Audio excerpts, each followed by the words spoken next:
আজ কয়েকদিন ধরে ভাবছি যে আমার এই অ্যাকুয়ারিয়ামটা কিছু মাছ অ্যাড করবো, বাট সাডেনলি তখনই মনে পড়লো যে এই মাছটার সাথে অন্য কোনো মাছ রাখা যাবে না, নয়তো এই মাছটা সব মাছকে খেয়ে ফেলবে।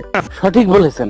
এর সলিউশনের জন্য আমার একটা বন্ধুকে ফোন করে ওর অ্যাকুয়ারিয়ামটা কিছুদিনের জন্য ধার করে নিলাম, আর ও এটাতে রাজিও হয়ে গেছিল। এরপর সকালের খাওয়া দাওয়া কমপ্লিট করে আমি সবাই চলে আসি আমার এই বন্ধুর বাড়িতে। বাট ওর ঘরে এসে দেখি ওর অ্যাকুয়ারিয়ামের কন্ডিশন খুবই খারাপ, মানে অনেকদিন ধরে জলটাকে পরিষ্কার করা হয় না। তাই আমরা দুজন আর দেরি না করে একবারে কাজে লেগে পড়লাম। সবার প্রথমে অ্যাকুয়ারিয়ামের পাথরগুলো একটা পাত্রে তুলে নিলাম, তারপর অ্যাকুয়ারিয়ামের সব নোংরা জল বাইরে বের করে এটাকে নিয়ে সোজা চলে আসলাম বাইরের কলপারে। এরপরে তো শুরু হলো আমাদের আসল পরিশ্রম, মানে এই একটা অ্যাকুয়ারিয়াম পরিষ্কার করতে গিয়ে না মোটামুটি 3 ঘন্টা সময় লেগেছে। 3 hours later. যাক, 3 ঘন্টা পরিশ্রমের পর ফাইনালি তো আমাদের অ্যাকুয়ারিয়াম পরিষ্কার করা কমপ্লিট। তারপর এটাতে জল ভরে সুন্দরভাবে পাথর দিয়ে সাজিয়ে নিলাম। আমাদের এত পরিশ্রম শুধু এই মাছগুলোর জন্য, এগুলোকে বলে পোলার প্যারট, আর এগুলো দেখতে না সত্যি খুব সুন্দর হয়। এখন ছোট আছে বলে অতটা বোঝা যাচ্ছে না। যাক, অবশেষে আজকের কাজ তো আমার কমপ্লিট হলো। আর এই ভিডিওটা তোমাদের কেমন লাগলো অবশ্যই কমেন্ট করে জানিও। ভিডিওটা ভালো লাগলে লাইক কমেন্ট শেয়ার সাবস্ক্রাইব করো। বাই।